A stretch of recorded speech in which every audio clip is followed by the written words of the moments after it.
VS. ಉಗ್ರಪ್ಪರವರನ್ನು Rajya Sabha ಸದಸ್ಯರಾಗಿ ಆಯ್ಕೆ ಮಾಡಿ. ದೀಪಕ್ ಪಾಲೇಕರ್. ಮೈಸೂರಿನ ಜಿಲ್ಲಾ ಪತ್ರಕರ್ತರ ಭವನದಲ್ಲಿ ಕರ್ನಾಟಕ ರಾಜ್ಯ ಏಕಲವ್ಯ ವಿದ್ಯಾರ್ಥಿ ಪರಿಷತ್ ಅಧ್ಯಕ್ಷರಾದ ದೀಪಕ್ ಪಾಲೇಕರ್ ರವರಿಂದ ಸುದ್ದಿಗೋಷ್ಠಿ ಮಾಡಲಾಯಿತು. ನಂತರ ದೀಪಕ್ ಪಾಲೇಕರ್ ರವರು ಮಾತನಾಡಿ, ಉಗ್ರಪ್ಪರವರು ರಾಜಕೀಯ ಕ್ಷೇತ್ರದಲ್ಲಿ ಹಲವು ದಶಕಗಳ ಅನುಭವ ಹೊಂದಿರುವ ನಾಯಕರಾಗಿದ್ದು, ಜನಸಾಮಾನ್ಯರ ಸಮಸ್ಯೆಗಳ ಬಗ್ಗೆ ಸದಾ ಸ್ಪಷ್ಟ ಮತ್ತು ಧೈರ್ಯವಾದ ಧ್ವನಿ ಎತ್ತಿದ ವ್ಯಕ್ತಿತ್ವ ಹೊಂದಿದ್ದಾರೆ. ವಕೀಲರಾಗಿ ಕಾನೂನು ಜ್ಞಾನ ಹೊಂದಿರುವ ಅವರು ಸಂವಿಧಾನಾತ್ಮಕ ಮೌಲ್ಯಗಳ ರಕ್ಷಣೆಗೆ ಸದಾ ಬದ್ಧರಾಗಿದ್ದಾರೆ. ಆಡಳಿತದಲ್ಲಿ ಪಾರದರ್ಶಕತೆ, ಭ್ರಷ್ಟಾಚಾರದ ವಿರುದ್ಧದ ಹೋರಾಟ ಹಾಗೂ ಪ್ರಜಾಪ್ರಭುತ್ವದ ಮೌಲ್ಯಗಳ ಪರ ಅವರು ನಡೆಸಿದ ನಿರಂತರ ಹೋರಾಟ ಜನ ಮಾನಸದಲ್ಲಿ ಅವರಿಗೆ ವಿಶೇಷ ಗೌರವ ತಂದುಕೊಟ್ಟಿದೆ. ಹಾಗಾಗಿ ಮಾಜಿ ಸಂಸದರು, ಕಾಂಗ್ರೆಸ್ ಪಕ್ಷದ ರಾಜ್ಯ ಉಪಾಧ್ಯಕ್ಷರಾದ ವಿ.ಎಸ್. ಉಗ್ರಪ್ಪ ಅವರನ್ನು ರಾಜ್ಯಸಭಾ ಸದಸ್ಯರಾಗಿ ಆಯ್ಕೆ ಮಾಡಿ ಎಂದು ಒತ್ತಾಯಿಸಿದರು. ಸುದ್ದಿಗೋಷ್ಠಿಯಲ್ಲಿ ವಿಕಾಸ ವೃಕ್ಷ ಫೌಂಡೇಶನ್ ಅಧ್ಯಕ್ಷರಾದ ರಾಜೇಶ್ ನಾಯ್ಕ, ಸಿ. ಮಹದೇವು ಸಾಹುಕಾರ್ ಉಂಡಿ, ನಿರಂಜನ್ ಕುಮಾರ್, ಶಿವರಾಜ್ ಬಿ. ನಂದಗೋಕುಲ ಇದ್ದರು. ವರದಿ ಗೂಳಿಪುರ ಮಣಿಕಂಠ ನಾಯ್ಕ.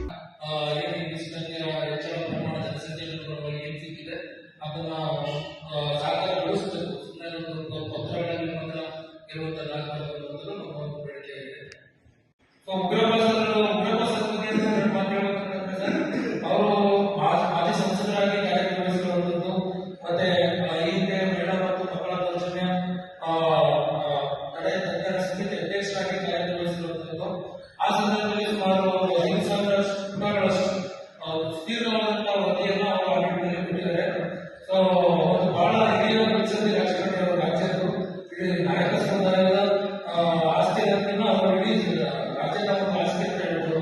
ಏನು ದುರ್ಬಲ ವರ್ಗಗಳು ಏನಿದ್ದಾರೆ, ಮಹಿಳೆ ಇರ್ಬೋದು ಅಥವಾ ದಲಿತ ಸಮಾಜ ಇರ್ಬೋದು, ಈ ಬುಡಕಟ್ಟು ಸಮಾಜಗಳು ಇರ್ಬೋದು, ಈ ಸಮಾಜಗಳ ಪರವಾಗಿ ಸದಾ ಧ್ವನಿ ಎತ್ತು ಕೆಲಸ ಮಾಡ್ಕೊಂಡು ಬಂದಿರ್ತಕ್ಕಂಥದ್ದು ಅವರಿಗೆ ರಾಜ್ಯಸಭಾ ಸದಸ್ಯತ್ವ ಕೊಡುವಂಥದ್ದು ಬಹಳ ಸೂಕ್ತ ರೀತಿ ಇದೆ.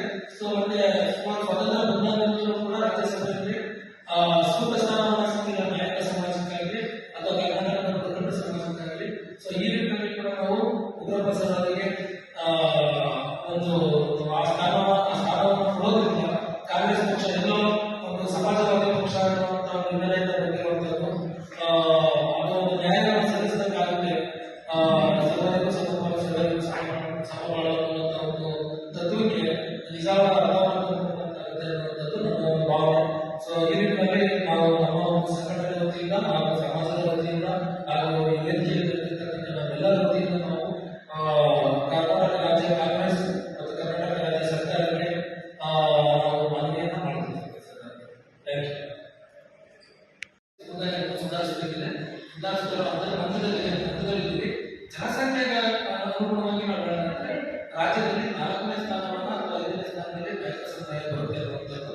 ಸೊ ಆ ನಿಟ್ಟಿನಲ್ಲಿ ಒಂದು ಪ್ರಬಲವಾದ ಸಮುದಾಯ ಅಂತಂದ್ರೆ ಒಂದು ಪಕ್ಷದ ಅಧಿಕಾರಕ್ಕೆ ತರಬಹುದಾದಂತಹ ಒಂದು ಆ ಒಂದು ಕೆಪಾಸಿಟಿ ಇರುವಂತಹ ಒಂದು ಸಮುದಾಯ ಅಂತ ಹೇಳ್ತೀವಿ. ಉದಾಹರಣೆಗೆ ಕಾಂಗ್ರೆಸ್ ಒಳಗೆ 15-16 ಎಮ್ಎಲ್ಎಗಳು ಎಷ್ಟಿಂದ ಬಂದಿರ್ತಕ್ಕಂಥ ಎಮ್ಎಲ್ಎಗಳೇ ಇರುವಂಥದ್ದು. ಬಹಳ ಕಡಿಮೆ ಸಂಖ್ಯೆ ಏನಲ್ಲ, 18 ಎಮ್ಎಲ್ಎಗಳು ಇರುವಂಥದ್ದು. 15 ಎಮ್ಎಲ್ಎಗಳು ಎಷ್ಟಿಂದ ಕಾಂಗ್ರೆಸ್ನಲ್ಲಿ ಆಯ್ಕೆ ಆಗಿರುವಂಥದ್ದು. ಸೊ ಈ ನಿಟ್ಟಿನಲ್ಲಿ ನಾವು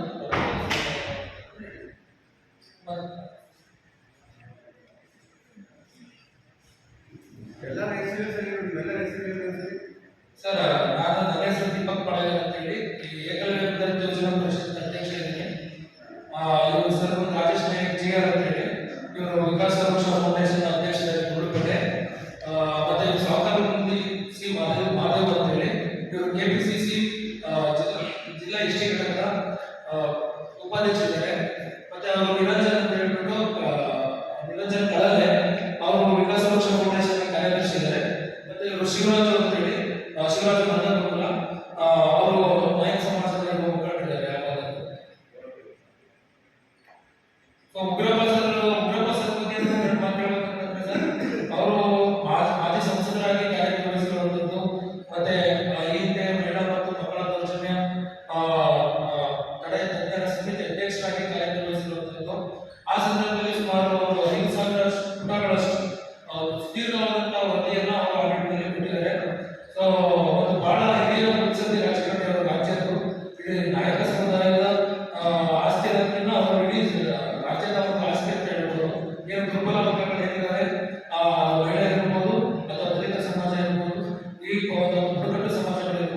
ಈ ಸಮಾಜಗಳ ಪರವಾಗಿ ಸದಾ ಧ್ವನಿ ಎತ್ತು ಕೆಲಸ ಮಾಡ್ಕೊಂಡು ಬಂದಿರ್ತಕ್ಕಂಥವ್ರು. ಅವರಿಗೆ ರಾಜ್ಯಸಭಾ ಸದಸ್ಯತ್ವ ಕೊಡುವಂಥದ್ದು ಬಹಳ ಸೂಕ್ತ ರೀತಿ ಇದೆ. ಸೊ ಮತ್ತೆ ಸ್ವತಂತ್ರ ಬಂದಾಗಲೂ ಕೂಡ ರಾಜ್ಯಸಭೆಯಲ್ಲಿ ಸೂಕ್ತ ಸ್ಥಾನವನ್ನು ಸಿಕ್ಕಿಲ್ಲ ನಾಯಕ ಸಮಾಜಕ್ಕಾಗಲಿ ಅಥವಾ ಕರ್ನಾಟಕದ ಪ್ರಕಟ ಸಮಾಜಕ್ಕಾಗಲಿ.